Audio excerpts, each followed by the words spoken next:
काल और समय दो ऐसे शब्द इसमें जुड़े हैं जिनका जो अर्थ है वो समान है। तो इसको सही करने के लिए या तो काल को हम हटा देंगे या समय को हटा देंगे।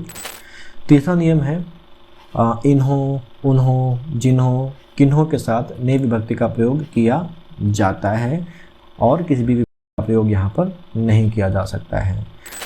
जिस क्रम में पशु और पक्षी आए हैं उनसे संबंधित क्रियाएं भी उसी क्रम में आनी चाहिए, क्योंकि इस वाक्य से लग रहा है कि बहुत से पशु उड़ते और पक्षी चरते हुए दिखाई दिए। पर और ऊपर, जैसे अगर हम बोलेंगे कि जो किताब है वो मेज पर है या किताब मेज के ऊपर है, दोनों में से एक वाक्य सही है और एक वाक्य गलत है। लेकिन नॉर्मली हम दोनों ही बोलते हैं। हम कभी बोलते हैं किताब मेज पर है, कभी बोलते हैं किताब मेज के ऊपर है। लेकिन व्याकरणिक रूप से दोनों में सही क्या है, इसके लिए एक वचन स्त्रीलिंग, बहुवचन स्त्रीलिंग, बहुवचन पुल्लिंग, क्रिया बहुवचन में, लेकिन इस क्रिया का जो लिंग होगा वो आखिरी कर्ता के हिसाब से होगा जो कि पुल्लिंग है। तो ये हमारा पुल्लिंग हो गया।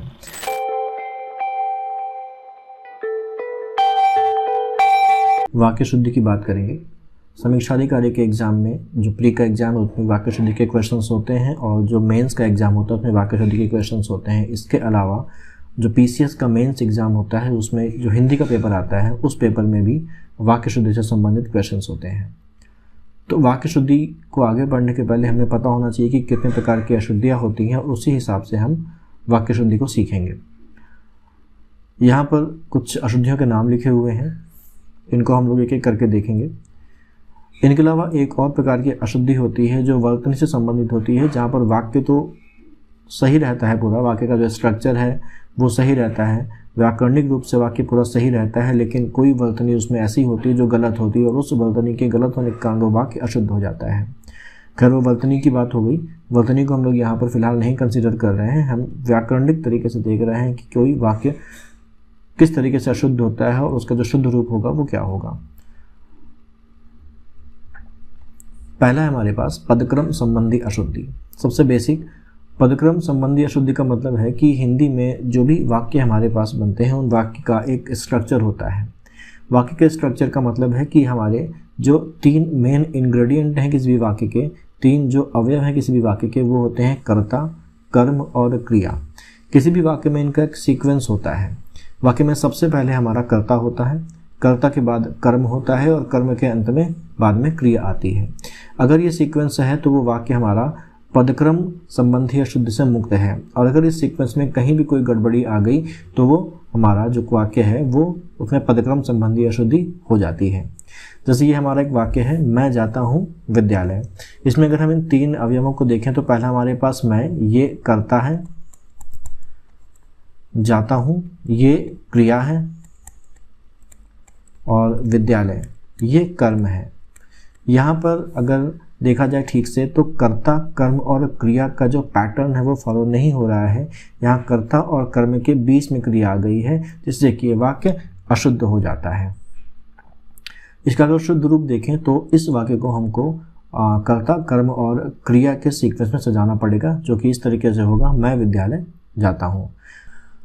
पदक्रम संबंधी में दूसरी चीज़ हमारे पास आती है कि कर्ता का अगर कोई ऐसा शब्द उसमें लगा है जिसके लगने से कर्ता का विस्तार हो रहा है या क्रिया का विस्तार हो रहा है, तो उसका भी एक जगह है और वो उस जगह पर ही आना चाहिए। कर्ता के विस्तार को कर्ता के पहले और क्रिया के विस्तार को क्रिया के पहले। जैसे यहाँ पर हमारे पास सेंटेंस है, धीरे धीरे पढ़ते हैं लड़के अच्छे। तो अगर हम देखें तो यहाँ पर हमारा जो कर्ता है वो लड़के हैं और जो क्रिया है वो पढ़ते हैं। तो पहली बात, यहाँ पर जो पैटर्न है वही सही नहीं है। कर्ता पहले होना चाहिए, क्रिया बाद में होनी चाहिए। इसके साथ साथ ये जो अच्छे शब्द है ये लड़के का विस्तार है, यानी कि लड़के की क्वालिटी बता रहा है, और जो ये धीरे धीरे है ये इस क्रिया का विस्तार है। इसको अगर हम सीक्वेंस में देखें तो इसका सीक्वेंस होगा, धीरे धीरे पढ़ते हैं लड़के अच्छे, यह शुद्ध वाक्य था। इसका शुद्ध वाक्य होगा हमारा, अच्छे लड़के धीरे धीरे पढ़ते हैं। तो जो कर्ता है वो पहले आ गया, क्रिया बाद में आ गई, कर्ता का विस्तार कर्ता के पहले है और क्रिया का विस्तार क्रिया के पहले है। तो जो शुद्ध वाक्य होगा वो होगा अच्छे लड़के धीरे धीरे पढ़ते हैं। अगला पॉइंट इसमें हमारे पास पदक्रम संबंधी अशुद्धि में आता है। आरओ का एग्जाम अब ज्यादा दूर नहीं है और हम सब जानते हैं कि इस एग्जाम में हिंदी एक बड़ा रोल प्ले करती आई है। और अब क्योंकि पैटर्न चेंज हो गया है और पेपर 200 मार्क्स का आएगा, जिसमें एक ही पेपर में 140 मार्क्स का जीएस होगा और 60 मार्क्स की हिंदी होगी, तो हिंदी की इंपॉर्टेंस और ज्यादा बढ़ गई है। मुझे उम्मीद है कि पांडव चैनल के हिंदी की वीडियोज आपकी तैयारी को आसान बना रहे होंगे। मैंने इन वीडियोस में कठिन से कठिन टॉपिक्स को आसान बनाने की कोशिश की है और उसका असर पिछले एग्जाम्स में देखने को भी मिला, जब सारे 60 में से 60 प्रश्न हिंदी के इन्हीं वीडियो से आ गए। इस एग्जाम में भी यही होगा और इन वीडियोस के बाहर से कुछ भी नहीं आएगा। मुझे उम्मीद है कि आप हिंदी में 60 में से 60 सही करके आएंगे। तो जैसा कि मैंने अभी बताया कि पिछले एग्जाम में सभी 60 सवाल इन्हीं वीडियोस से थे और बहुत सारे साथियों ने 59 से लेकर 60 तक का स्कोर किया, लेकिन फिर भी बहुत सारे लोग ऐसे भी थे जो 57, 58 तक ही स्कोर कर पाए।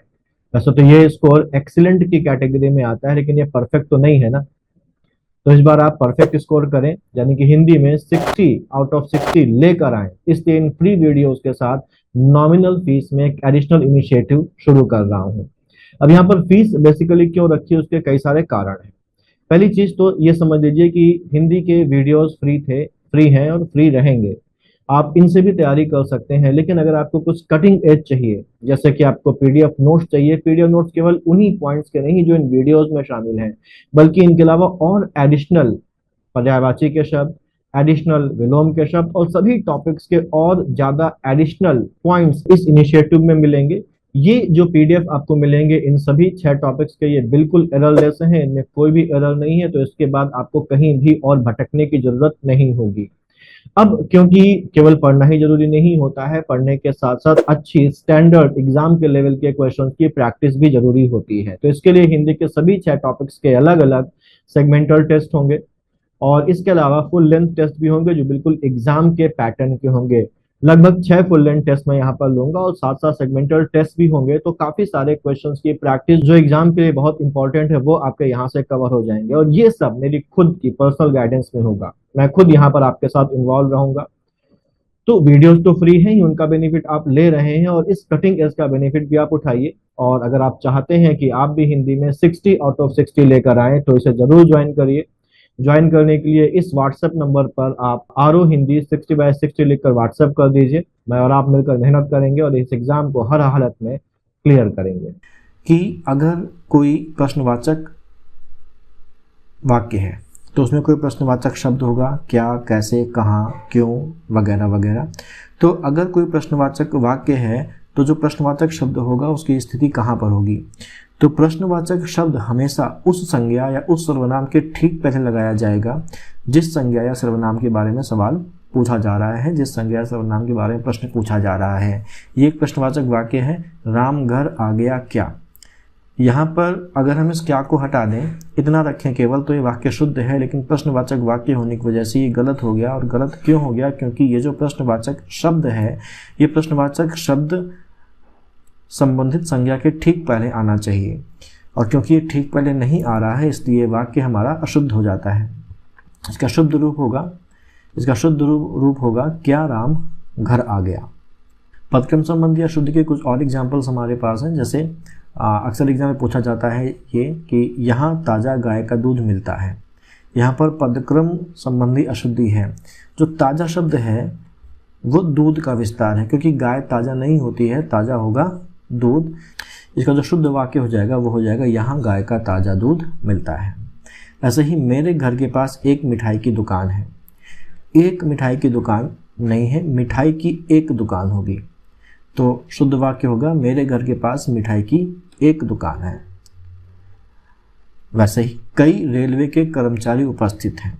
अशुद्धि है, रेलवे एक होती है, कर्मचारी कई होते हैं। पदक्रम संबंधी अशुद्ध है। जो कई शब्द आएगा वो कर्मचारी के ठीक पहले आएगा, क्योंकि कई जो है वो कर्मचारी का विस्तार है।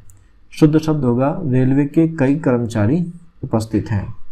ऐसे ही अगला है नेताजी को एक गुलाब की माला पहनाई गई। एक गुलाब की कोई माला नहीं होती है। इसका शुद्ध शब्द होगा नेताजी को गुलाब की एक माला पहनाई गई। यह सरकारी महिलाओं का अस्पताल है। अस्पताल होगा सरकारी, सरकारी महिलाएं नहीं होती, तो इसका शुद्ध शब्द वाक्य हो जाएगा यह महिलाओं का सरकारी अस्पताल है। दूसरा है पुनरुक्ति संबंधी अशुद्धि। पुनरुक्ति संबंधी अशुद्ध बोलें या इसको हम अधिक पद संबंधी अशुद्ध भी बोलते हैं। पुनरुक्ति या जो अधिक पद संबंधी अशुद्ध होती है उसमें जो कमी होती है वो ये होती है कि एक ही अर्थ वाले एक से अधिक शब्द वाक्य में होते हैं। जब एक ही अर्थ वाले एक से अधिक शब्द वाक्य में होंगे तो इसको एक अशुद्धि माना जाता है और उनमें से एक शब्द को हमें हटाना होता है। जैसे ये सेंटेंस है, प्रातः काल के समय का दृश्य मनोरम होता है। तो यहाँ पर प्रातः काल में जो ये काल है ये भी समय को दिखा रहा है और यहाँ पर समय भी लिखा हुआ है। तो काल और समय दो ऐसे शब्द इसमें जुड़े हैं जिनका जो अर्थ है वो समान है। तो इसको सही करने के लिए या तो काल को हम हटा देंगे या समय को हटा देंगे।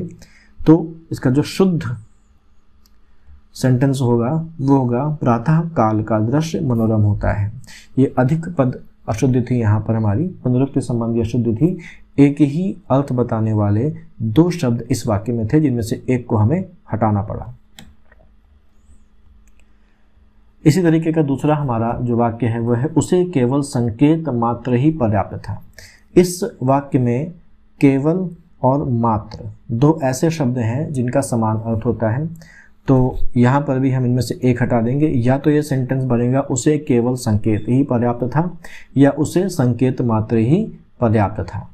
यह शुद्ध था, इसका शुद्ध होगा उसे केवल संकेत ही पर्याप्त था या उसे केवल संकेत पर्याप्त था, या ऐसा भी बोल सकते हैं उसे संकेत मात्र ही पर्याप्त था। एक और वैरायटी, उत्तराखंड में अनेक दर्शनीय स्थल देखने योग्य हैं। तो यहाँ पर देखिए ये दर्शनीय और देखने योग्य ये दो चीज़ें हैं जिनका एक ही अर्थ होता है। दर्शनीय का भी मतलब होता है वो जो देखने योग्य हो और यहाँ पर ये दोनों एक ही अर्थ को बता रहे हैं। तो इनमें से भी एक को हटाना पड़ेगा। या तो हम इसको कर सकते हैं उत्तराखंड में अनेक दर्शनीय स्थल हैं या उत्तराखंड में अनेक स्थल देखने योग्य हैं। तो इसका शुद्ध वाक्य है हमारा उत्तराखंड में अनेक दर्शनीय स्थल हैं। अगला है एक एक करके सभी चले गए। अब यहाँ पर हमें दिख नहीं रहा है कि ऐसे कौन से दो शब्द हैं जिनका अर्थ एक ही है। तो ये जो करके है ये कर के साथ के विभक्ति जुड़ी हुई है। कर और के ये दोनों का एक ही अर्थ होता है। तो इसका जो शुद्ध वाक्य हो जाएगा वो होगा एक एक कर सभी चले गए।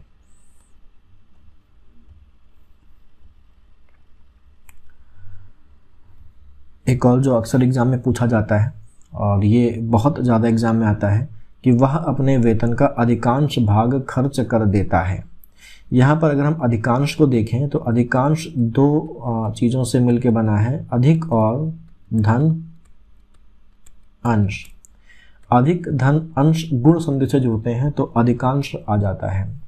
अधिकांश में भाग पहले से ही समाया हुआ है क्योंकि उसमें अंश जुड़ा हुआ है, तो यहाँ से भाग को हटाना पड़ेगा और जो सही सेंटेंस हमारा होगा वह अपने वेतन का अधिकांश खर्च कर देता है। भाग हटाना पड़ा क्योंकि भाग का जो अर्थ है वो अधिकांश में समाहित है। ये हमारी वैरायटी थी जो थी पुनरुक्ति संबंधी अशुद्धि या अधिक पद संबंधी अशुद्धियाँ। अब सर्वनाम संबंधी अशुद्धियाँ। यहाँ पर ध्यान देने वाली बात है, नियम एक हमारा जो है वो ये है कि सर्वनाम शब्दों जैसे मैं, हम, तू, तुम, आप, क्या, कौन, जो, सो, कोई, कुछ के साथ कारक विभक्ति चिन्ह का प्रयोग नहीं किया जाता है। कौन से कारक विभक्ति चिन्ह का प्रयोग नहीं किया जाता है? को का। तो अगर हम कारक विभक्ति चिन्ह को का प्रयोग करेंगे तो ये हो जाएगा हम के साथ अगर लगाएंगे तो ये हो जाएगा हमको, तू के साथ और तुम के साथ हो जाएगा तुमको, आपको। यानी कि जो नियम है व्याकरण का वो अगर हम फॉलो करें तो इसका मतलब होता है कि तुझको, हमको, मुझको, उसको, इसको जैसे जो भी शब्द हैं वो व्याकरणिक रूप से गलत हैं। तो अगर इनमें से किसी भी शब्द का इस्तेमाल किसी वाक्य में हुआ है तो वो वाक्य व्याकरणिक रूप से अशुद्ध होगा।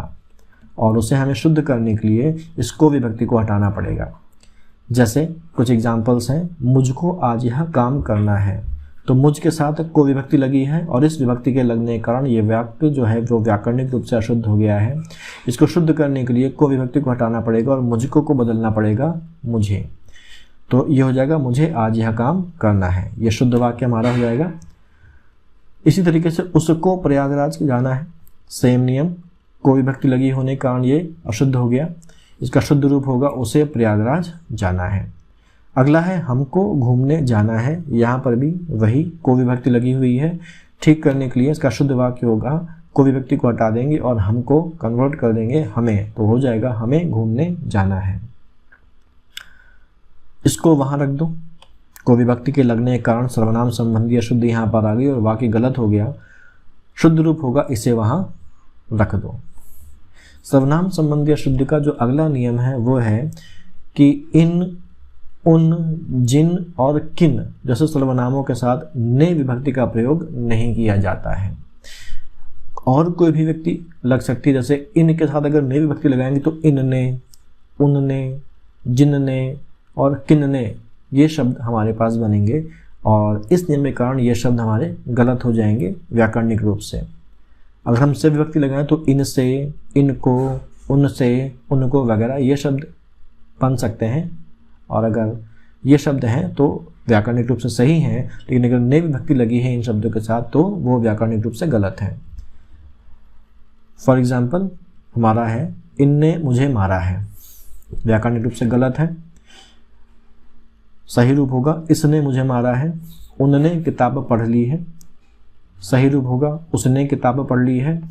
किनने तुम्हें मना किया है, सही रूप होगा किसने तुम्हें मना किया है। जिनने दिया है उन्हें ही वापस करो, तो जिनने व्याकरणिक रूप से अशुद्ध क्योंकि जिन के साथ ने विभक्ति लग गई है, इसको हटा देंगे और उसका सही रूप होगा जिसने दिया है उसे ही वापस कर दो। तीसरा नियम है इन्हों, उन्हों, जिन्हों, किन्हों के साथ ने विभक्ति का प्रयोग किया जाता है और किसी भी विभक्ति का प्रयोग यहाँ पर नहीं किया जा सकता है।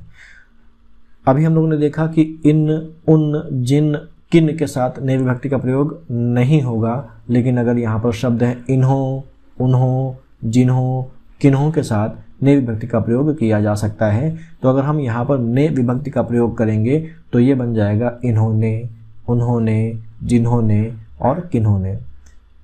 ये वाक्य व्याकरणिक रूप से अगर किसी वाक्य में ये शब्द जुड़े हुए हैं तो व्याकरणिक रूप से सही माने जाएंगे। फॉर एग्जाम्पल इन्होंने मुझे वहां भेजा, शुद्ध है। तीसरा अपना और अपने का प्रयोग कब किया जाएगा, ये यहाँ पर ध्यान रखना है। बहुत आसान है ये नियम। मैं मेरी किताब पढ़ रहा हूँ, ये बहुत पूछा गया प्रश्न है, बहुत बार आया है वाक्य शुद्धि में। मैं मेरी किताब पढ़ रहा हूँ, तो मैं के साथ मेरी नहीं आएगा, यहाँ पर आएगा मैं अपनी किताब पढ़ रहा हूँ। ऐसे ही हम हमारे घर से आ रहे हैं की जगह पर होगा हम अपने घर से आ रहे हैं। तुम तुम्हारा काम करो की जगह हो जाएगा तुम अपना काम करो। विशेषण संबंधी अशुद्धि की बात करें, जो नेक्स्ट टॉपिक हमारे पास है, तो यहाँ पर इष्ट प्रत्यय है हमारा और इष्ट प्रत्यय के साथ कभी भी तर या तम का प्रयोग नहीं किया जाता। इष्ट प्रत्यय से बनने वाला एक बड़ा जो कॉमन शब्द है वो है श्रेष्ठ। श्रेष्ठ जो है वो इष्ट प्रत्यय के साथ बना शब्द है। इष्ट का मतलब होता है सबसे,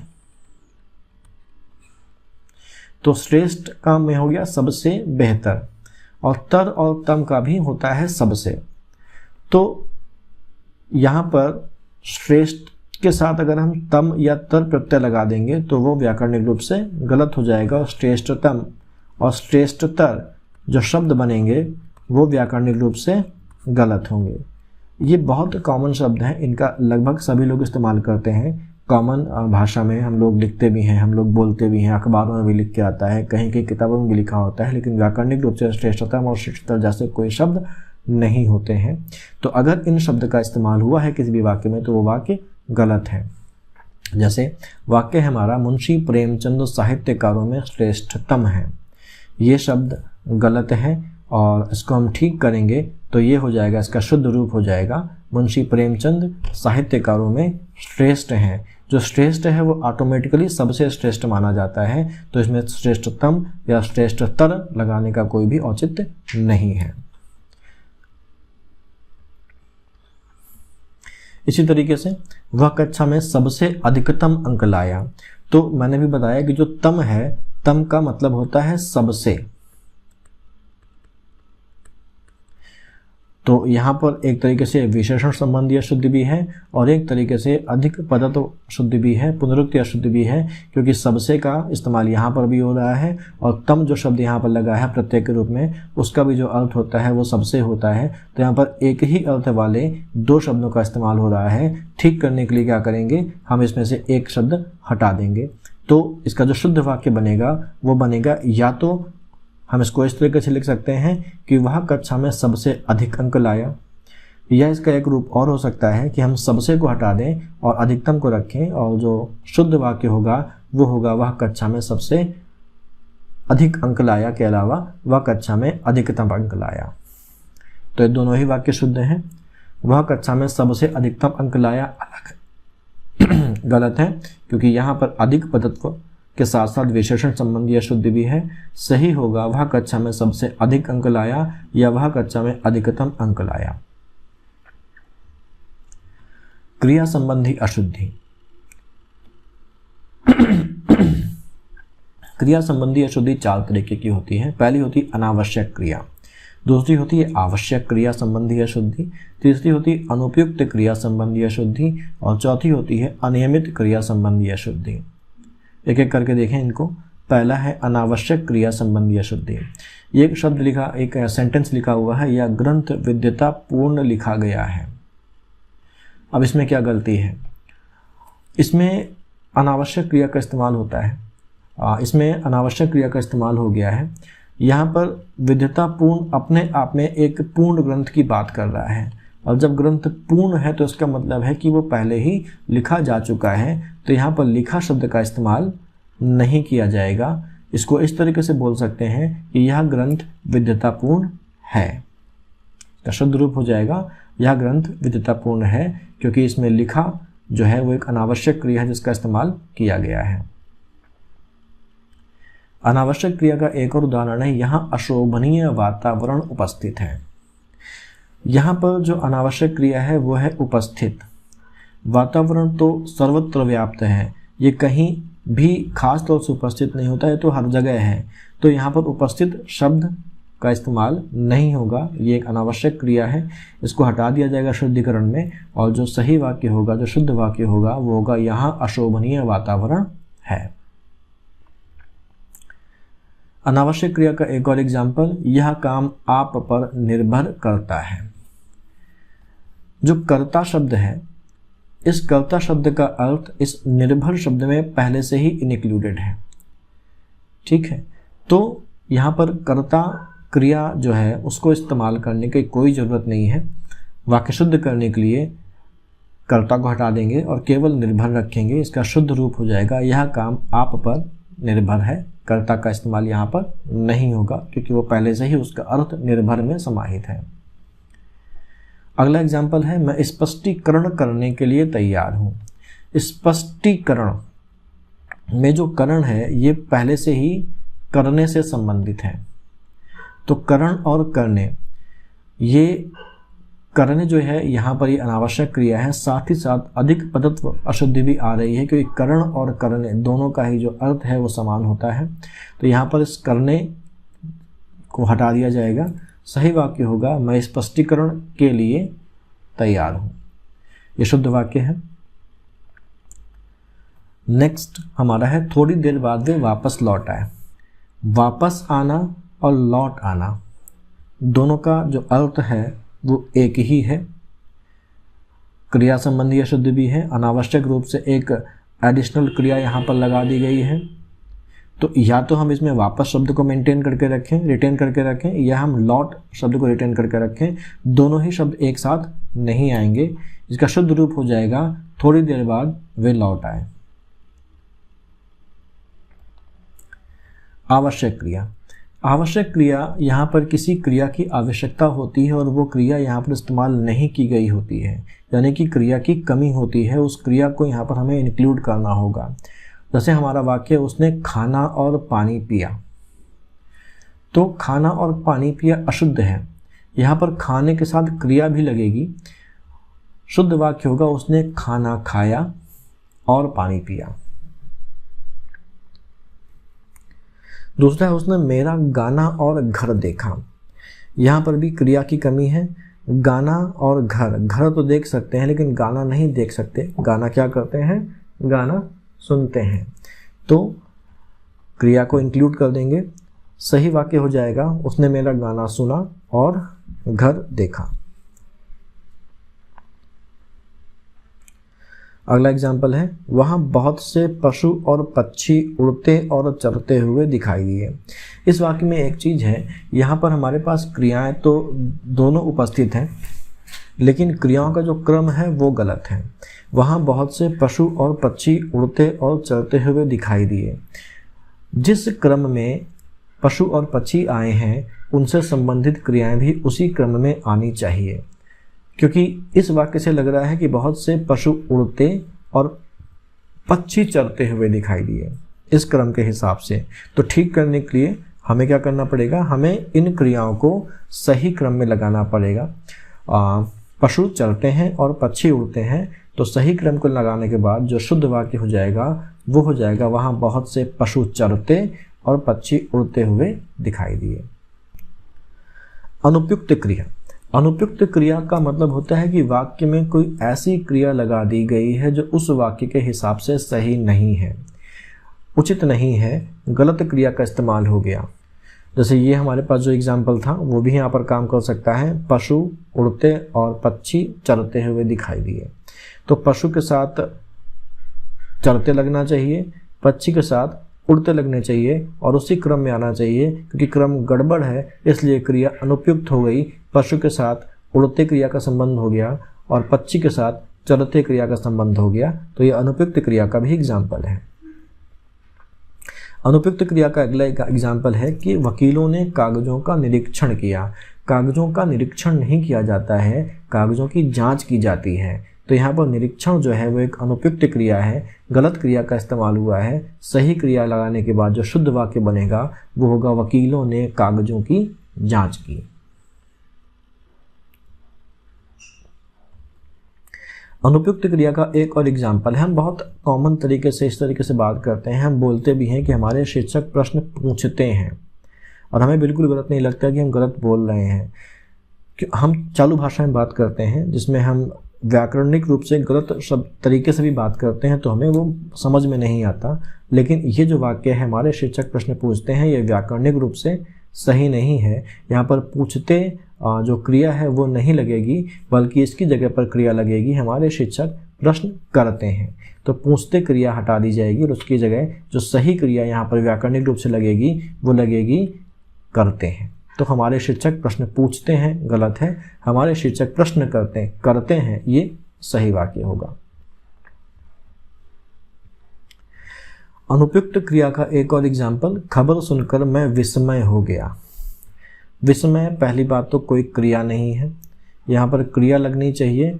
तो ये दो तरीके से हो सकता है, जैसे हम इसको बोल सकते हैं खबर सुनकर मैं आश्चर्यचकित हो गया, ठीक है। लेकिन क्योंकि विस्मय शब्द लगा है तो बेहतर होगा कि हम विस्मय से संबंधित, विस्मय से बनने वाली क्रिया का ही इस्तेमाल करें, तो वो ज़्यादा बेहतर स्ट्रक्चर क्वेश्चन जो वाक्य है उसका बन के आएगा। तो खबर सुनकर मैं आश्चर्यचकित हो गया, ये सही है, लेकिन इससे बेहतर होगा कि खबर सुनकर मैं विस्मित हो गया। अनुपयुक्त क्रिया का एक और एग्जाम्पल जो एग्जाम में बहुत पूछा गया है और बहुत कंफ्यूज होते हैं लोग इसमें, चरखा काटना चाहिए। यहाँ पर ध्यान देने वाली बात है कि चरखा काटा नहीं जाता है, सूत काटा जाता है, धागा काटा जाता है। इसलिए चरखा काटना चाहिए एक अशुद्ध शब्द हो गया। चरखा हम चलाते हैं और चरखा चला के सूत काटते हैं, तो अनुपयुक्त क्रिया है। काटना यहाँ पर नहीं आएगा बल्कि चलाना शब्द आएगा और जो सही शुद्ध वाक्य होगा वो होगा चरखा चलाना चाहिए। ध्यान रखिएगा, बहुत पूछा जाता है ये कई बार पूछा गया है, पीसीएस मेंस में भी और जो हमारा आरओ है उसमें भी ये बहुत पूछा गया। इसके अलावा जो बाकी एग्ज़ाम्स हैं SSC वगैरह उसमें भी ये खूब पूछा जाता है। तो चरखा चलाते हैं, सूत काटते हैं। अनियमित क्रिया, गंदगी ना करें। यहाँ पर ध्यान देने वाली बात है कि जो मना करने से संबंधित ना और मत, ये दो शब्द हैं। इसको हम ऐसे भी लिख सकते हैं, गंदगी ना करें, गंदगी मत करें। तो गंदगी ना करें अशुद्ध क्यों है और शुद्ध रूप क्या होगा? तो इसके पहले संबंध जो ना है ये इस्तेमाल होता है जब हम किसी से कोई विनती करते हैं या रिक्वेस्ट करते हैं। जब आदेश देते हैं, आदेशात्मक वाक्यों में कभी भी ना इस्तेमाल नहीं होना चाहिए व्याकरणिक रूप से, वहाँ पर इस्तेमाल होना चाहिए मत। यानी कि जो आदेशात्मक वाक्य होंगे वहाँ पर मत शब्द का इस्तेमाल किया जाएगा। गंदगी ना करें जो वाक्य बोला जा रहा है, इस वाक्य का जो आशय है वो विनती नहीं है, ठीक है। विनती होगी तो कृपया शब्द यहाँ पर लगेगा। कृपया गंदगी ना करें अगर होता तो ये शुद्ध होता, लेकिन यहाँ पर गंदगी ना करें अशुद्ध है क्योंकि आदेशात्मक स्वर यहाँ पर आ रहा है। तो इसका जो शुद्ध वाक्य होगा वो ना हटाकर माँ लगा देंगे और ये हो जाएगा गंदगी मत करें, ठीक है। गंदगी ना फैलाएं या गंदगी मत फैलाएं भी हो सकता है। तो किसी भी वाक्य में हम सुधार वहीं पर करते हैं जहाँ पर गलती होती है, इसके अलावा और कोई जगह हम लोग नहीं छूते हैं। तो ना को हटा के मत कर देंगे, करे की जगह फैलाएं हम नहीं लगाएंगे। अनियमित क्रिया का एक और एग्जाम्पल अभी जो बात की उसी से रिलेटेड है, कृपया मुझे सजा मत दें। यहाँ पर आप बताइए क्या होना चाहिए? ये जो वाक्य है ये आदेश नहीं है बल्कि ये रिक्वेस्ट की जा रही है, प्रार्थना की जा रही है। और जब प्रार्थना की जाती है तो प्रार्थना में मत का इस्तेमाल नहीं होता है बल्कि किसका इस्तेमाल होता है? ना शब्द का इस्तेमाल होता है। तो यहाँ पर होगा कृपया मुझे सजा ना दें। तो शुद्ध रूप हो जाएगा कृपया मुझे सजा ना दें। लिंग संबंधी अशुद्धि, बहुत कॉमन गलतियाँ होती हैं यहाँ पर। जैसे मोहन 2 वर्ष पहले विधवा हो गया, तो यहाँ पर हमें कुछ चीज़ों के जो स्त्रीलिंग है वो पता होना चाहिए। विधवा पुल्लिंग है, विधवा जो है वो स्त्रीलिंग है और इसका जो पुल्लिंग होता है वो होता है विधुर। तो मोहन 2 वर्ष पहले विधवा हो गया, गलत होगा। विधवा स्त्रियां होती हैं और अगर पुरुष की पत्नी मर जाती है तो उसको विधवा नहीं बोलते बल्कि उसको विधुर बोलते हैं। तो मोहन 2 वर्ष पहले विधवा हो गया, तो जो शुद्ध रूप होगा वो होगा मोहन 2 वर्ष पहले विधुर हो गया। इसी तरीके से अगला है महादेवी वर्मा महान कवि थी। पुरुष के लिए कवि का इस्तेमाल किया जाता है और महिला के लिए कवयित्री का इस्तेमाल किया जाता है। तो उसका शुद्ध वाक्य होगा महादेवी वर्मा महान कवयित्री थी। यहाँ पर यह भी ध्यान रखें कि कवयित्री होता है, बहुत से लोग कवयित्री लिखते हैं। तो वा के ऊपर मात्रा नहीं होगी बल्कि या के ऊपर मात्रा होगी और कवयित्री का जो शब्द शुद्धि है, वर्तनी शुद्धि है, वो हो जाएगा कवयित्री। इसी तरीके से शीला एक विद्वान स्त्री है। विद्वान शब्द इस्तेमाल होता है पुरुषों के लिए। कोई महिला अगर विद्वान है तो उसके लिए विद्वान शब्द का इस्तेमाल नहीं होगा बल्कि विदुषी शब्द का इस्तेमाल होगा। तो शीला एक विद्वान स्त्री है, गलत है और इसका जो शुद्ध रूप होगा वो होगा शीला एक विदुषी स्त्री है। इसी तरह रविता हिंदी की शोधार्थिनी है। शोधार्थिनी नाम का या शोधार्थिनी जैसा कोई शब्द नहीं होता। शोधार्थी एक उभयलिंगी शब्द है और ये दोनों में ही समान रूप से इस्तेमाल होता है। पुरुषों के लिए भी शोधार्थी शब्द का इस्तेमाल होता है, महिलाओं के लिए भी शोधार्थी शब्द का इस्तेमाल होता है। इस तरीके से विद्यार्थी हो गया, विद्यार्थी शब्द का भी पुरुषों के लिए इस्तेमाल होता है और महिलाओं के लिए भी विद्यार्थी शब्द का इस्तेमाल होता है। विद्यार्थिनी जैसा कोई शब्द नहीं होता, वैसे ही शोधार्थिनी जैसा भी कोई शब्द नहीं है। तो रविता हिंदी की शोधार्थिनी है, इसका जो शुद्ध रूप होगा वो होगा रविता हिंदी की शोधार्थी है। एग्जाम का आया क्वेश्चन है PCS मेंस में। महारानी लक्ष्मीबाई वीर थी।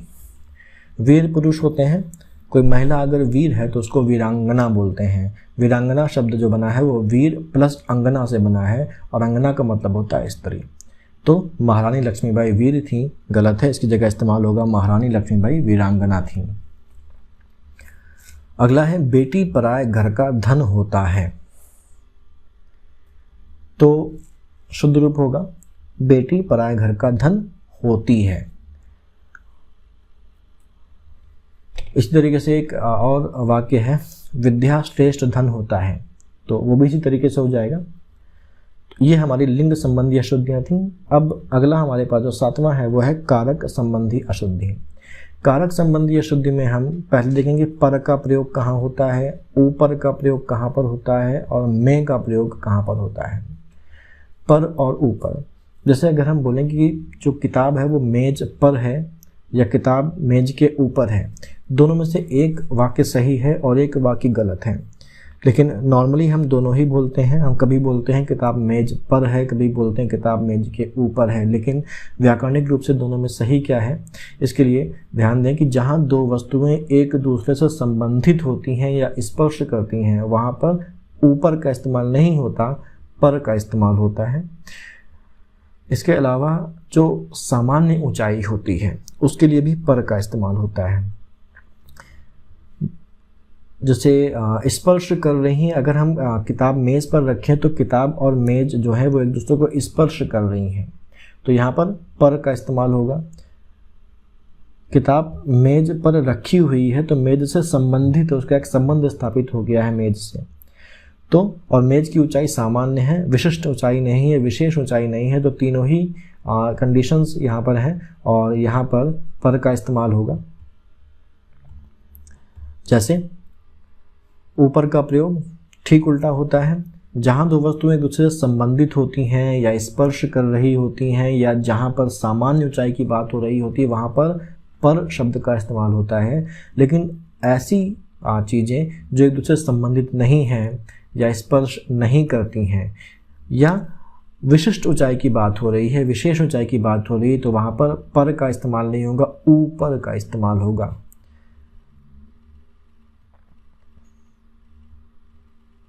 इसी तरीके से में का प्रयोग, कोई भी चीज़ किसी भी जगह के अंदर है या किसी स्थान के अंदर है तो अंदर होने के आशय में हम में का प्रयोग करते हैं।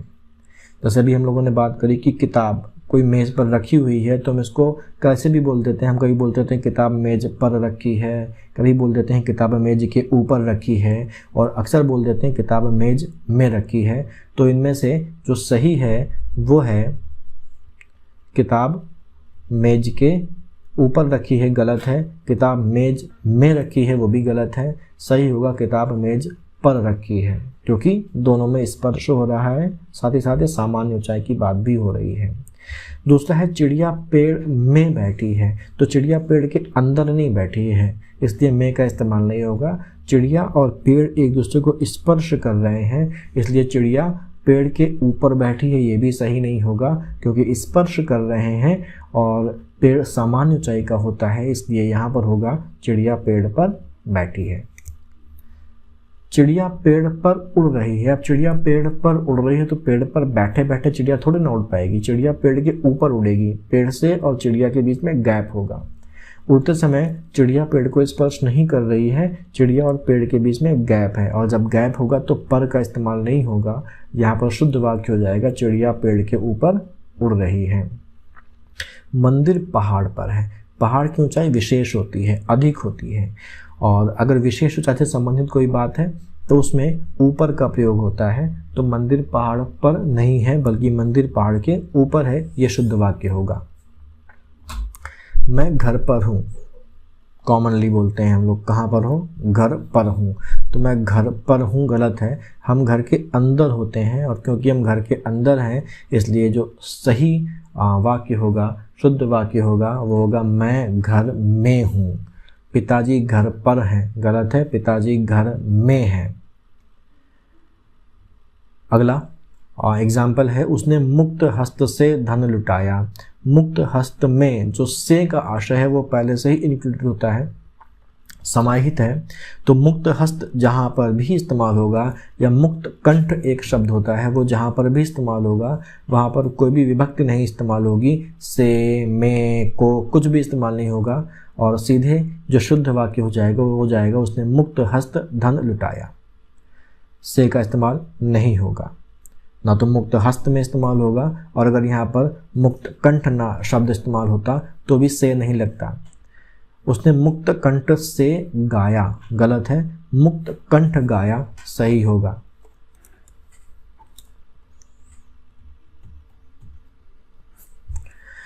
वचन संबंधी अशुद्धियां। अब कुछ वाक्य ऐसे कुछ शब्द ऐसे होते हैं जो जिनके बहुवचन अलग होते हैं और जिनके एक वचन अलग होते हैं, लेकिन कुछ शब्द ऐसे होते हैं जो हमेशा बहुवचन में ही इस्तेमाल होते हैं। वैसे ही कुछ शब्द ऐसे होते हैं जो हमेशा एक वचन में ही इस्तेमाल होते हैं, जैसे प्राण, आंसू, समाचार, दाम, लोग, भाग्य, हस्ताक्षर, बाल, दर्शन, अनेक। ये जो शब्द हैं ये हमेशा बहुवचन में ही इस्तेमाल होते हैं। ऐसे ही कुछ शब्द ऐसे हैं जो हमेशा एक वचन में ही इस्तेमाल होते हैं, जैसे प्रत्येक, किसी, कोई, एक आध। इनको ध्यान रखें। तो बहुवचन में इस्तेमाल होने वाले शब्द क्या हैं? प्राण। हम कभी ऐसे नहीं बोलते कि उसका प्राण निकल गया, उसका प्राण पखेरु उड़ गया। एक वचन में ये इस्तेमाल नहीं होता, हमेशा बहुवचन की बात होती है। उसके प्राण उड़ गए या उसके प्राण निकल गए। समाचार आ रहे हैं, कितने दाम लोगे, है ना। तो ये जो शब्द हैं ये हमेशा बहुवचन में होंगे। तो अगर इनका जो वाक्य विन्यास ऐसा है जिनमें इन शब्दों का इस्तेमाल होने के बाद वो वाक्य एक वचन का है तो वो वाक्य गलत होगा, अशुद्ध होगा। जैसे मैं आपका दर्शन करने आया हूँ। यहाँ पर दर्शन बहुवचन में इस्तेमाल होने वाला शब्द है, तो इसका जो सही रूप होगा वो आपका नहीं इस्तेमाल होगा। यहाँ पर आपका की जगह हो जाएगा आपके, क्योंकि दर्शन बहुवचन के रूप में इस्तेमाल होने वाला शब्द है। तो मैं आपका दर्शन करने आया हूँ गलत है, अशुद्ध है। इसका जो शुद्ध रूप है वो है मैं आपके दर्शन करने आया हूँ। ऐसे ही उसकी आंख से आंसू बह रहा था। ठीक है, आंसू बह रहा था, सिंपल सी बात है, आंसू बहुवचन का है तो आंसू बह रहे थे हो जाएगा। लेकिन एक बात ये भी ध्यान देने वाली बात है कि आंखें तो दो होती हैं और एक आंख से आंसू थोड़ा ना बहेगा। तो इसका जो शुद्ध रूप हो जाएगा वो हो जाएगा उसकी आंखों से आंसू बह रहे थे। तो दो जगह संशोधन करना होगा, एक तो वाक्य को बहुवचन में बदलना होगा और दूसरी बात आंख नहीं बल्कि आंखों हो जाएगा। तो उसकी आंख से आंसू बह रहा था का जो शुद्ध रूप होगा वो होगा उसकी आंखों से आंसू बह रहे थे। उसका भाग्य अच्छा था। ऐसे बोलने में ठीक लगता है, कोई गड़बड़ी नहीं लगती कि उसका भाग्य अच्छा था, मेरा भाग्य खराब था। लेकिन व्याकरणिक रूप से गलत है, क्योंकि भाग्य शब्द हमेशा बहुवचन में इस्तेमाल होता है। इसका शुद्ध रूप हो जाएगा उसके भाग्य अच्छे थे या मेरे भाग्य अच्छे थे। खराब नहीं बोलेंगे, अच्छे ही बोलेंगे। तो उसके भाग्य अच्छे थे। ऐसे ही अनेकों, ये सबको पता है कि अनेकों नाम का कोई शब्द नहीं होता। अनेकों नाम का कोई शब्द नहीं होता तो इसकी जगह पर क्या शब्द होता है? अनेक। अनेक अपने आप में बहुवचन है, क्योंकि अनेक अपने आप में बहुवचन है तो हम बहुवचन का बहुवचन नहीं बनाएंगे अनेकों करके। तो भगवान के अनेकों नाम है का शुद्ध रूप हो जाएगा भगवान के अनेक नाम हैं। यहाँ सब श्रेणी के लोग उपस्थित हैं। अक्सर इसमें जो शुद्धिकरण करने वाले हैं वो शुद्ध करके लिख देते हैं यहाँ सभी श्रेणी के लोग उपस्थित हैं, लेकिन वो भी गलत हो जाता है। यहाँ सभी श्रेणी के लोग उपस्थित हैं गलत है। इसका शुद्ध रूप होगा यहाँ सब श्रेणियों के लोग उपस्थित हैं, है ना। श्रेणी एक नहीं है ना, सब श्रेणी। तो वाक्य से ही लग रहा है कि श्रेणी एक से ज़्यादा है तो श्रेणियों हो जाएगा। तो यहाँ सब श्रेणियों के लोग उपस्थित हैं। आप सभी श्रेणियों के लोग उपस्थित हैं भी कर सकते हैं, लेकिन ज़रूरी है कि श्रेणी को बहुवचन में बदला जाए। इसी तरीके से एक आध बातें देखने में आती हैं। तो अभी हम लोगों ने देखा कि जो एक आध शब्द है ये वाला शब्द हमेशा एक वचन में इस्तेमाल होता है और इस वाक्य में इसका इस्तेमाल बहुवचन में हो रहा है। तो इसलिए ये जो वाक्य है ये गलत है, अशुद्ध है। शुद्ध करने के लिए इस वाक्य को एक वचन में बदलना पड़ेगा और इसका हो जाएगा ऐसी एक आध बात देखने में आती है। हस्ताक्षर बहुवचन में इस्तेमाल होने वाला शब्द है, तो मैंने हस्ताक्षर कर दिया नहीं होगा बल्कि मैंने हस्ताक्षर कर दिए, शुद्ध वाक्य होगा इसका। प्राण बहुवचन होता है तो गोली लगते ही उसका प्राण निकल गया, अशुद्ध है। अगर यहाँ पर होता गोली लगते ही उसका प्राण पखेरु उड़ गया, तो वो भी गलत होता। बहुवचन में होता है इसका इस्तेमाल, इसलिए जो शुद्ध वाक्य होगा वो होगा गोली लगते ही उसके प्राण निकल गए।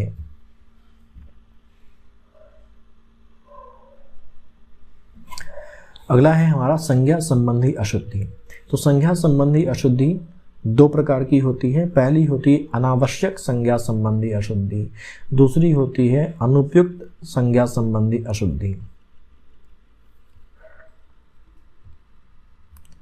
अनावश्यक संज्ञा संबंधी अशुद्धि, यहाँ पर किसी संज्ञा की जरूरत नहीं है या वाक्य में उस संज्ञा का अर्थ पहले से ही समाहित है, तो ऐसे केस में अगर हम उस संज्ञा को वहाँ पर लगा देते हैं तो वो संज्ञा अनावश्यक रूप से वहाँ पर जुड़ गई है, जिसकी कोई ज़रूरत नहीं थी, और इसलिए इस अशुद्धि को हम अनावश्यक संज्ञा संबंधी अशुद्धि बोलते हैं। इसका एग्जाम्पल जैसे वह रोज़ पौधों को पानी से सींचता है। जाहिर सी बात है, पौधों को अगर सींचा जाएगा तो वो पानी से ही सींचा जाएगा, किसी और चीज़ से पौधों को नहीं सींचा जाता है। तो सींचना जो शब्द है उसमें पानी ऑटोमेटिकली पहले से ही इंक्लूडेड माना जा रहा है, उसका अर्थ उसमें समाहित है, इसलिए यहाँ पर पानी शब्द का जो उपयोग है वो गलत है, अनावश्यक रूप से इसका इस्तेमाल हुआ है, तो इसको हटा देंगे और जो शुद्ध वाक्य होगा वो होगा वह रोज पौधों को सींचता है।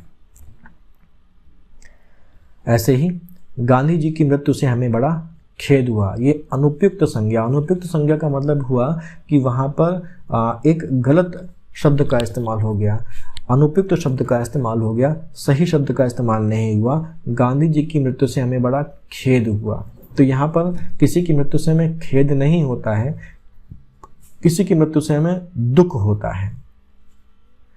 खेद अगर बात करें तो खेद एक ऐसा शब्द है जो हमारी गलती की वजह से हमें हो रहा है, हमने कोई गलती करी है इसलिए हम वहाँ पर वो जता रहे हैं, तो वो खेद होता है। ठीक है, गांधी जी की मृत्यु हमारी गलती से नहीं हुई, ठीक है, किसी की मृत्यु हमारी गलती से नहीं हो सकती, तो जो शुद्ध वाक्य होगा वो होगा गांधी जी की मृत्यु से हमें बड़ा दुख हुआ।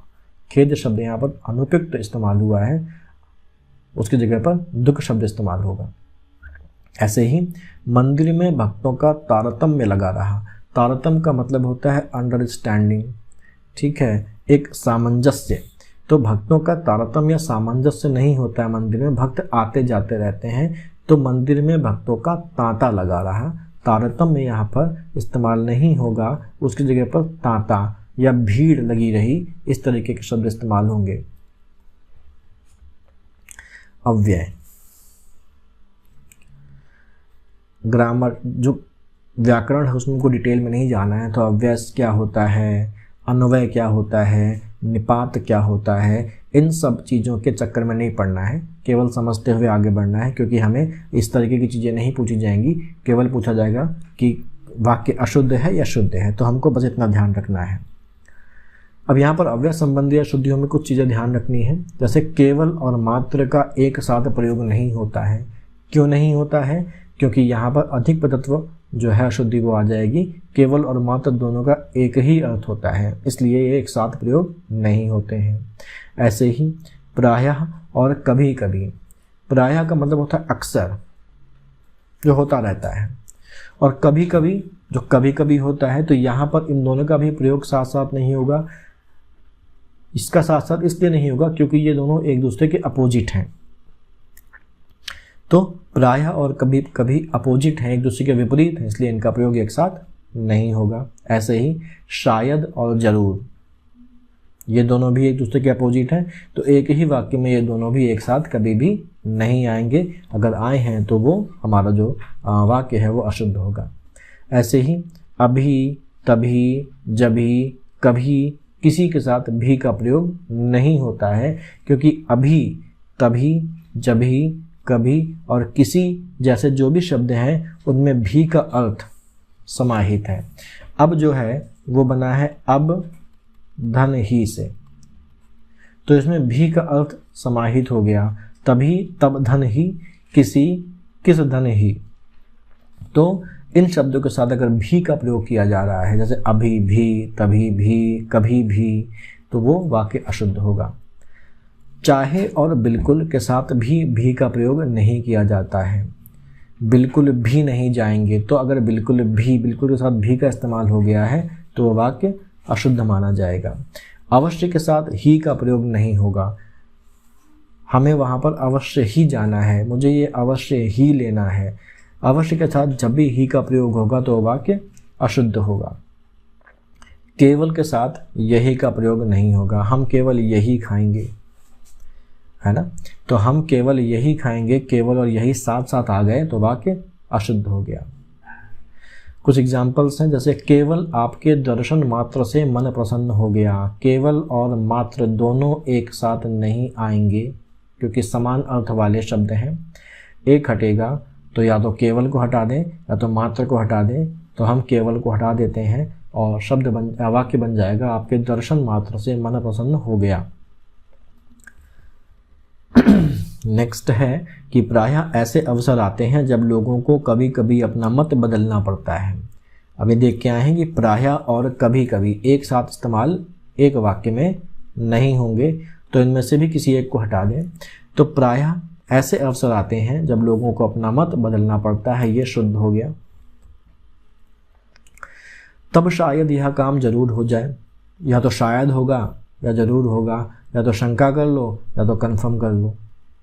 तो शायद और जरूर एक दूसरे के विपरीत हैं, इसलिए इनमें से किसी एक का ही इस्तेमाल होगा और हम शंका नहीं करके निश्चित वाली बात करेंगे और यहाँ पर हो जाएगा तब यह काम जरूर हो जाएगा, शुद्ध वाक्य।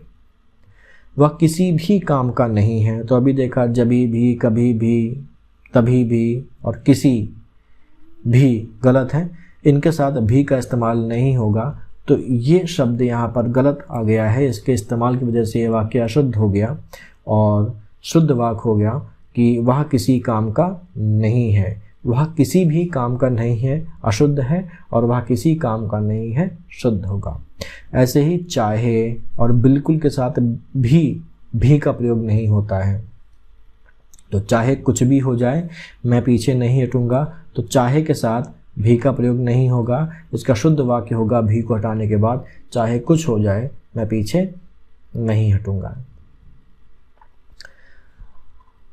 आगे कुछ और एग्जाम्पल्स हैं कि वह बिल्कुल भी बात नहीं करना चाहता। यहाँ पर भी बिल्कुल के साथ भी का इस्तेमाल नहीं होगा, चाहे के साथ भी का इस्तेमाल नहीं होगा, तो भी को हटाना पड़ेगा और शुद्ध वाक्य हो जाएगा वह बिल्कुल बात नहीं करना चाहता। मैं तुमसे मिलने अवश्य ही आऊँगा। अवश्य के साथ ही का इस्तेमाल नहीं होगा, अभी नियम देख के आए हैं हम लोग।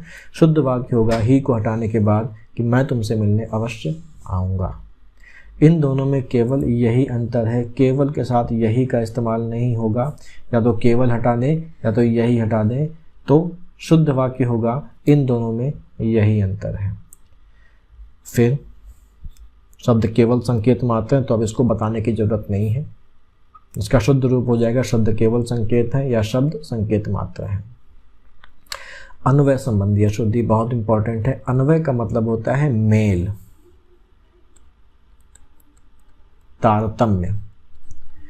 तो किसका मेल? तो कर्ता का क्रिया से मेल होना चाहिए। हम बोलें राम खाना खाती है, सीता गाना गाता है, तो यहाँ पर वाक्य बहुत अटपटा लग रहा है। अटपटा इसलिए लग रहा है कि कर्ता का क्रिया से मेल नहीं है। और ध्यान रखने वाली बात है कि क्रिया जो है वो हमेशा कर्ता के लिंग और वचन के अनुसार होनी चाहिए। जैसे राम खाना खाता है, तो राम पुल्लिंग है, एक वचन है, तो क्रिया भी खाना खाता है पुल्लिंग और एक वचन हो गया। अगर हम बोलते हैं राम खाना खाती है तो ये स्त्रीलिंग हो जाएगा और ये अशुद्ध हो जाएगा वाक्य। तो मेल है, अन्वय का मतलब होता है मेल, कर्ता और क्रिया का मेल होना चाहिए। जिस वचन और जिस लिंग का कर्ता होगा उसी लिंग और वचन की क्रिया होनी चाहिए। जैसे मनीषा पढ़ाई करता है, गलत है, मेल नहीं है। शुद्ध वाक्य होगा मनीषा पढ़ाई करती है। वे दोनों बाजार जाता है या वे दोनों बाजार जाती हैं। वे दोनों बाजार जाती हैं तो ठीक है, लेकिन वे दोनों बाजार जाता है, तो यहाँ पर वे दोनों बहुवचन है और जाता है एक वचन क्रिया हो गई। तो कर्ता अगर हमारे पास बहुवचन है तो क्रिया भी हमारे पास बहुवचन होगी। और सही वाक्य लिखा हुआ है कि वे दोनों बाजार जाते हैं। मोहन पत्र लिखता है, तो सही है। क्रिया और जो लिंग है वो कर्ता के अनुसार है। लड़कियां तेज चलती हैं, लड़कियां है ना, तो लड़कियां बहुवचन हो गया, और चलती हैं, ये क्रिया कर्ता के अनुसार है। स्त्रीलिंग कर्ता, बहुवचन कर्ता, स्त्रीलिंग क्रिया, बहुवचन क्रिया। अगर है तो ये एक वचन है, और अगर हम है में लगा दें बिंदी तो होता है, तो ये हो जाता है बहुवचन।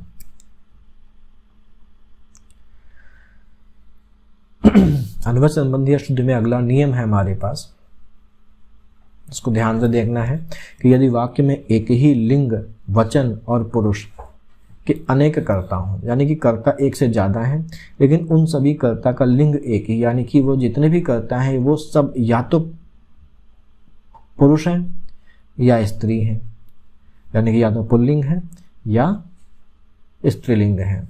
वचन भी एक ही हो, यानी कि वो सभी एक वचन में होंगे या वो सभी बहुवचन में होंगे। और पुरुष यानी कि उत्तम, मध्यम और अन्य पुरुष, 3 प्रकार के होते हैं।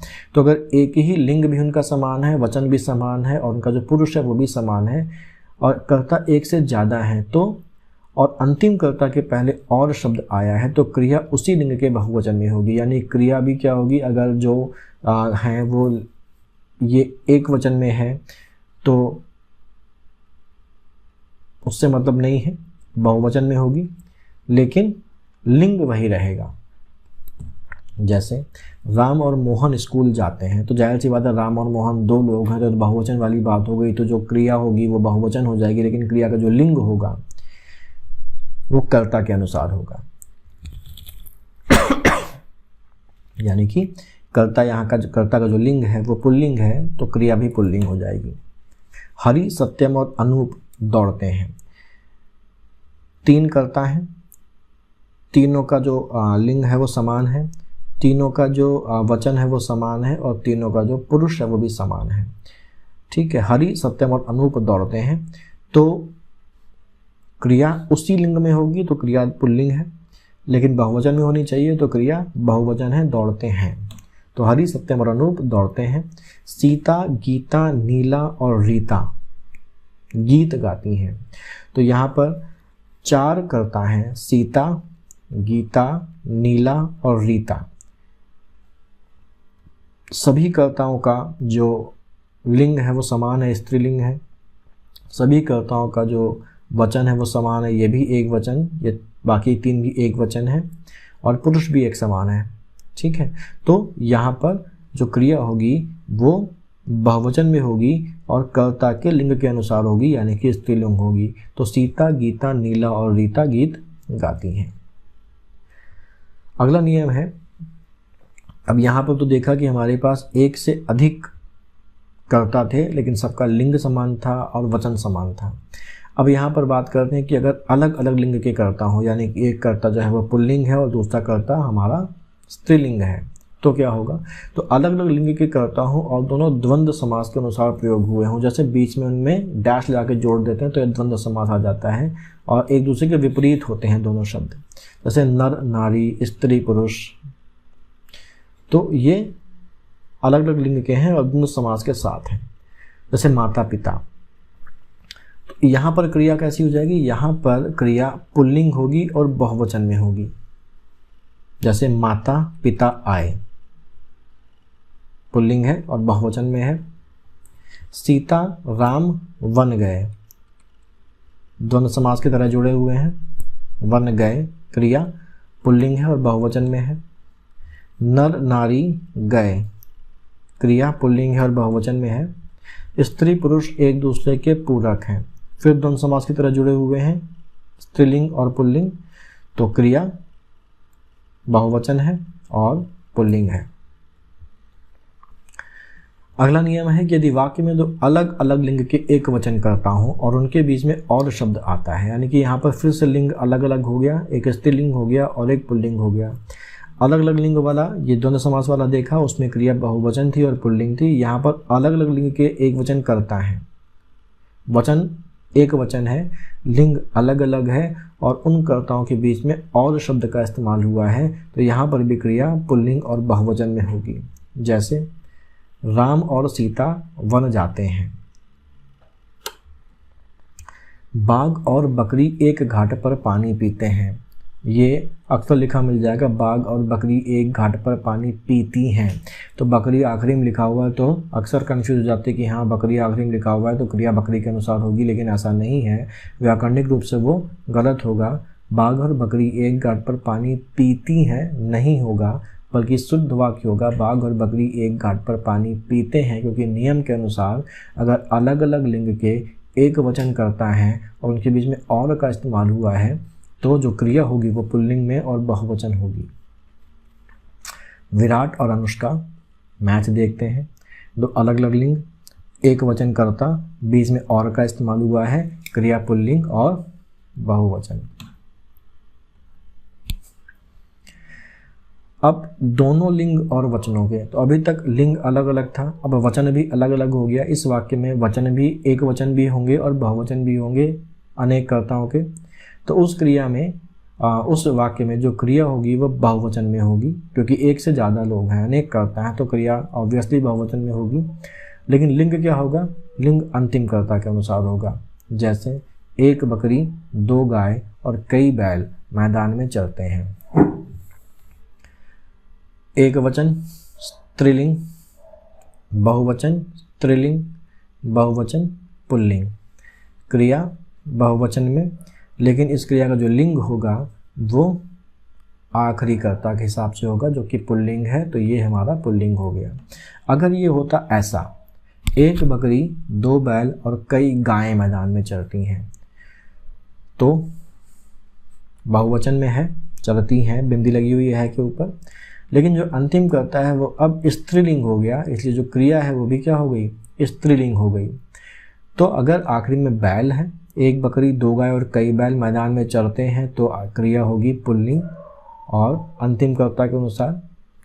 और अगर हो गया एक बकरी, दो बैल और कई गाय मैदान में चरती हैं, तो जो अंतिम कर्ता है वो स्त्रीलिंग है, तो क्रिया भी स्त्रीलिंग हो जाएगी। ऐसी एक लड़का, दो पुरुष और चार महिलाएं आ रही हैं, क्रिया बहुवचन है और अंतिम कर्ता है महिलाएं, तो क्रिया भी क्या हो गई? स्त्रीलिंग हो जाएगी। ऐसे ही अगला जो नियम हमारे पास आता है वो आता है कि यदि वाक्य में अनेक कर्ता हैं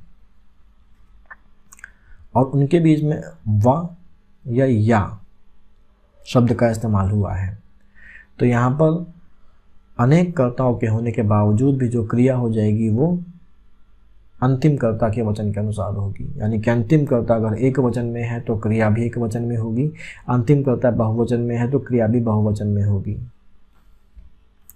जैसे मोहन की 5 दरियां व एक कंबल बिकेगा। चीज़ें कई सारी हैं, लेकिन यहाँ पर क्योंकि व शब्द का इस्तेमाल हो रहा है, इसलिए जो क्रिया होगी वो अंतिम कर्ता के लिंग और वचन के अनुसार हो जाएगी। अब कंबल पुल्लिंग होता है और यहाँ पर कंबल एक है, तो यहाँ पर क्रिया भी पुल्लिंग हो जाएगी और एक वचन में हो जाएगी। अगर इसका उल्टा कर देते कि मोहन का एक कंबल व 5 दरिया, तो यहाँ पर वा लगा है, इसलिए जो क्रिया होगी वो अंतिम कर्ता के अनुसार होगी, उसके लिंग और उसके वचन के अनुसार। तो 5 दरियां बहुवचन में है तो क्रिया बहुवचन हो जाएगी, और दरिया स्त्रीलिंग होता है तो यहाँ पर बिकेगा की जगह हो जाएगा बिकेंगी। तो मोहन का एक कंबल व 5 दरियां बिकेंगी। ऐसे ही 4 गायें या एक बैल आएगा, या का इस्तेमाल हुआ है। 4 गायें या एक बैल आएंगी नहीं होगा, 4 गायें या एक बैल आएगा होगा, क्योंकि नियम के अनुसार यहाँ पर जो क्रिया होगी वो अंतिम कर्ता के वचन और अंतिम कर्ता के लिंग के अनुसार होगी।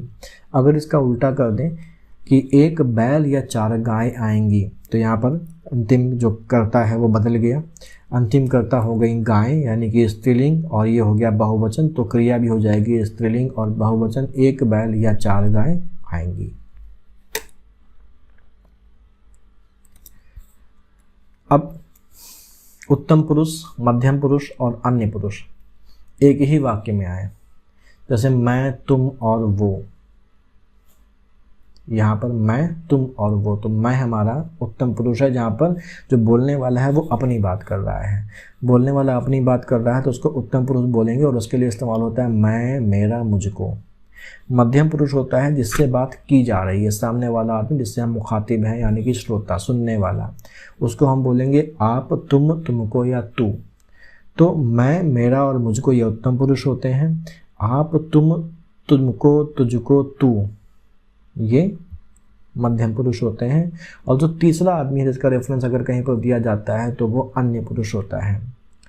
ये एक वाक्य में कर्ता बनकर आते हैं तो क्या होगा? तो दो बातें यहाँ पर ध्यान रखनी है कि जो स्ट्रक्चर होगा उस स्ट्रक्चर में कामता प्रसाद गुरु हमारे एक बहुत बड़े व्याकरण हुए हैं, उन्होंने कुछ नियम बनाए हैं। उनके हिसाब से अगर उत्तम पुरुष, मध्यम पुरुष और अन्य पुरुष किसी वाक्य में एक साथ इस्तेमाल हो रहे हैं तो उनका क्रम होता है। मध्यम पुरुष सबसे पहले आएगा, उसके बाद अन्य पुरुष आएगा और उसके अंत में उत्तम पुरुष आएगा। तो अगर हमको ये बोलना है तो हम बोलें मैं, वो और तुम, तो ये गलत है। तुम, वो और मैं, ये सीक्वेंस सही है, ठीक है। मध्यम पुरुष पहले, अन्य पुरुष बीच में और अंत में उत्तम पुरुष। तो तुम, वो और मैं, इस तरीके से बोला जाएगा। तुम, वो और मैं वहाँ जाएंगे। अगर हम बोल रहे हैं कि मैं, वो और तुम वहाँ जाएंगे तो ये गलत है कामता प्रसाद गुरु के हिसाब से। अंत में क्रिया कैसी होगी? क्रिया हमेशा उत्तम पुरुष के अनुसार होगी, यानी कि उत्तम पुरुष का जो लिंग है वही लिंग क्रिया का हो जाएगा। जैसे तुम, वह और मैं जाऊंगा। तुम, वह और मैं जाएंगे अगर है तो वो गलत है, तो सही है तुम, वह और मैं जाऊंगा। मध्यम पुरुष, अन्य पुरुष और उत्तम पुरुष, क्रिया उत्तम पुरुष के हिसाब से। कुछ और बातें, कॉमन सी बातें। द्वारा और से का प्रयोग। द्वारा का प्रयोग कब होगा और से का प्रयोग होगा? जैसे यह काम हाथ द्वारा किया गया है या यह काम हाथ से किया गया है, तो हाथ द्वारा किया गया सही है वाक्य, या हाथ से किया गया वाक्य सही है। तो उसके लिए ध्यान रखना है कि अगर कोई काम किसी व्यक्ति के द्वारा किया जाता है तो द्वारा शब्द का इस्तेमाल होता है, लेकिन अगर वही काम किसी वस्तु से किया जाता है तो से का इस्तेमाल होता है। तो हाथ से किया गया, तो हाथ तो व्यक्ति का भाग है ना, तो हाथ व्यक्ति का भाग है तो यहाँ पर द्वारा का इस्तेमाल होगा। फावड़े द्वारा खुदाई की गई, फावड़े द्वारा खुदाई की गई, तो फावड़ा एक वस्तु है और वस्तु के लिए कभी भी द्वारा शब्द साथ में नहीं आएगा, वहाँ पर से शब्द साथ में आएगा और सही वाक्य होगा फावड़े से खुदाई की गई। उदाहरण है, भवन का शिलान्यास मंत्री जी से किया गया, गलत होगा। मंत्री जी व्यक्ति हैं, तो भवन का शिलान्यास मंत्री जी द्वारा किया गया, क्योंकि व्यक्ति के लिए से नहीं बल्कि द्वारा आएगा। ऐसे ही यह गड्ढा जेसीबी मशीन से खोदा गया, हम बोल देते हैं कि यह गड्ढा जेसीबी मशीन द्वारा खोदा गया, तो द्वारा नहीं लगेगा क्योंकि द्वारा तो व्यक्ति के साथ लगता है, किसी वस्तु से हो रहा है तो यहाँ पर से लगेगा। तो यह गड्ढा जेसीबी मशीन से खोदा गया। युद्ध द्वारा देश पर संकट आ गया, गलत है। युद्ध से देश पर संकट आ गया, सही है। बाद और पीछे का प्रयोग। समय का अंतर बताने के लिए बाद, यानी कि अगर समय का अंतर बताया जा रहा है तो बाद शब्द का इस्तेमाल होगा और जगह का अंतर बताया जा रहा है तो पीछे का इस्तेमाल होगा। जैसे वह 2 बजे के बाद आया, शुद्ध वाक्य है। अगर होता वह 2 बजे के पीछे आया तो गलत होता। राम मोहन के आने के बाद आया, हम अक्सर बोल देते हैं राम मोहन के पीछे आया। राम मोहन के पीछे नहीं आया, राम मोहन के आने के बाद आया, क्योंकि यहाँ पर समय का अंतर बताया जा रहा है। स्थान का अंतर, मेरा घर तुम्हारे घर के पीछे है, तो स्थान का अंतर बताया जाएगा तो वहाँ पर पीछे शब्द का इस्तेमाल होगा।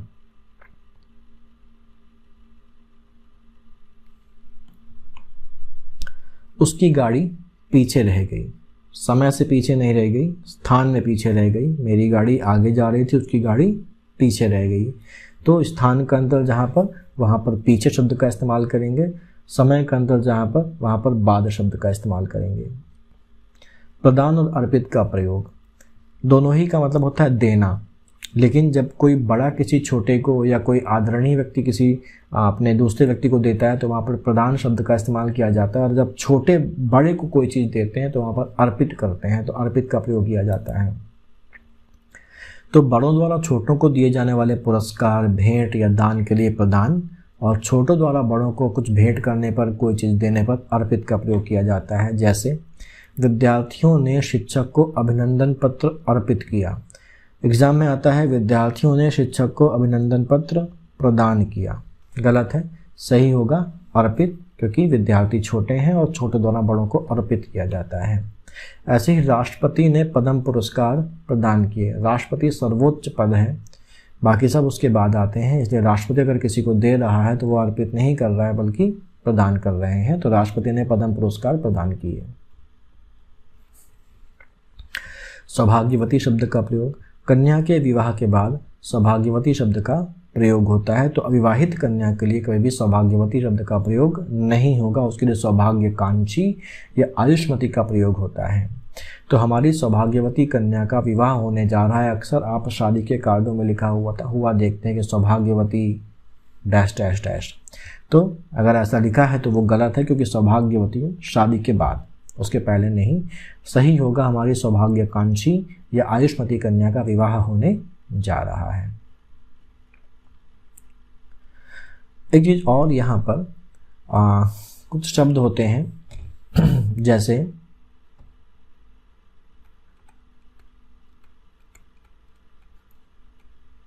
जहाज की खोज,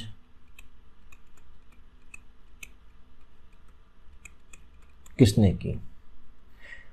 खोज, यहाँ पर खोज लिख के दे सकता है आपको, उत्पत्ति लिख के दे सकता है कि जहाज की उत्पत्ति किसने की, जहाज को जन्म किसने दिया, या जहाज का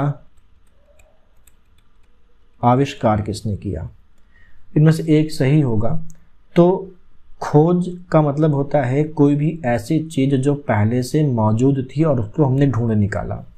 जैसे ऑक्सीजन, ऑक्सीजन को जिसने भी खोजा उसने ऑक्सीजन का आविष्कार नहीं किया, वो पहले से मौजूद थी ऑक्सीजन, उसने बस उसको ढूंढ के सामने ला दिया, तो ऑक्सीजन का आविष्कार नहीं हुआ बल्कि ऑक्सीजन की खोज हुई। ऐसे ही उत्पत्ति, उत्पत्ति इस शब्द का इस्तेमाल होता है ऐसी चीज़ों के लिए जो अपने आप उत्पन्न हो जाएं। जैसे घास, खेत में घास उत्पन्न हो गई क्योंकि वो अपने आप उग गई। तो उत्पत्ति शब्द का इस्तेमाल होता है उन चीज़ों के लिए जो अपने आप उत्पन्न हो जाते हैं। जन्म, जो गर्भ से आता है उसका जन्म होता है। तो जहाज पहले से मौजूद नहीं था, तो जहाज की खोज किसने की, गलत शब्द है। अपने आप उत्पन्न नहीं हुआ, ना ही वो गर्भ से पैदा हुआ है, तो उत्पत्ति और जन्म भी नहीं होगा। जहाज का आविष्कार हुआ है। आविष्कार मतलब कोई ऐसी चीज़ जो पहले नहीं थी और उसको हम बना लिया, या उसको हम सामने लेके आ गए जो पहले थी ही नहीं, तो उसके लिए आविष्कार शब्द का इस्तेमाल होता है। तो ऑक्सीजन का आविष्कार नहीं हुआ, ऑक्सीजन की खोज हुई, घास की उत्पत्ति हुई, जहाज का आविष्कार हुआ और बच्चे का जन्म हुआ। तो ये चीज़ें ध्यान रखनी है। पाँचवें इसमें आते हैं कि आयु और अवस्था शब्द का प्रयोग कब होता है। तो पूरे जीवन काल के संबंध में हम आयु का इस्तेमाल करते हैं और साधारण वय या उम्र को अवस्था कहते हैं। हम अक्सर बोलते हैं कि मेरी आयु 20 वर्ष है, या मेरी आयु 25 वर्ष है, या मेरी आयु 28 या 30 वर्ष है। तो यहाँ पर अगर हम अपनी उम्र बता रहे हैं तो वहाँ पर आयु एक कॉमन तरीके से इस्तेमाल किया जाने वाला शब्द है जो कि गलत है। व्याकरणिक रूप से जो सही है वो है अवस्था। अगर हम अपनी एक स्पेसिफिक उम्र बता रहे हैं तो उसको हम अवस्था शब्द का इस्तेमाल करेंगे कि मेरी अवस्था इस समय 26 वर्ष की है, या मेरी अवस्था इस समय 20 वर्ष की है। एक संपूर्ण जीवन काल को हम आयु बोलते हैं। जैसे इस समय आपकी आयु 28 वर्ष की है, ये गलत है, अशुद्ध है, क्योंकि एक स्पेसिफिक उम्र को बता रहा है। उम्र को बताने के लिए शब्द इस्तेमाल होगा इस समय आपकी अवस्था 28 वर्ष की है, तो यहाँ पर आयु इस्तेमाल नहीं होगा। आयु की वजह से ये वाक्य गलत हो गया, अशुद्ध हो गया। यहाँ पर इस्तेमाल होगा अवस्था का। ऐसे ही नेहरू जी की मृत्यु 74 वर्ष की आयु में हुई अगर है तो वो सही है। और अगर लिखा होगा कि नेहरू जी की मृत्यु 74 वर्ष की अवस्था में हुई है तो वो गलत है, क्योंकि यहाँ पर 74 वर्ष उनका संपूर्ण जीवन काल है। संपूर्ण जीवन काल के लिए आयु और उम्र बताने के लिए एक पर्टिकुलर टाइम पे वो अवस्था शब्द का इस्तेमाल होता है। आदि और इत्यादि कहीं भी लगा देते हैं हम, कहीं पर भी आदि लगा देते हैं, कहीं पर भी इत्यादि लगा देते हैं, लेकिन इसको भी समझ लीजिए, आदि का प्रयोग सजीव के साथ होता है और इत्यादि का प्रयोग निर्जीव के साथ होता है। जैसे राम, मोहन, सोहन आदि घूमने गए। अगर हम यहाँ पर इत्यादि लगा देंगे, राम, मोहन, सोहन इत्यादि घूमने गए, तो ये गलत हो जाता है, क्योंकि इत्यादि का इस्तेमाल निर्जीव के साथ होता है, आदि का इस्तेमाल सजीव के साथ और इत्यादि का इस्तेमाल निर्जीव के साथ।